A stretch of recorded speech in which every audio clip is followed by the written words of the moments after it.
అమరోక్తి కన్యకు డుమువు తాళిని గట్టి తెలుగు టిల్లాలిగా దిద్దినాము. ద్రవిడ ఉమ్మడి ఇంట దాయభాగము పట్టి వేరు కుంపటి పెట్టి వెలిగినాము. ప్రాకృతోక్తి శిశువు బాలభాషల దిద్ది ప్రౌఢ భాషల నాడి ప్రబలినాము.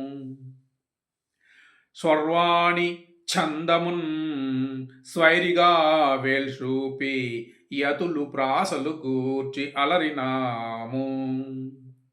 పారశీక హిందీ మరాఠీ వంగ ఉర్దూ ఫ్రాన్సు పుడతకీచున్ డచ్చి భాషలందు శబ్ద సాహిత్యములగునుట సలిపినాము. తెలుగు పరిపూర్ణ భాషగా తీర్చినాము. తెలుగును పరిపూర్ణ భాషగా తీర్చినాము.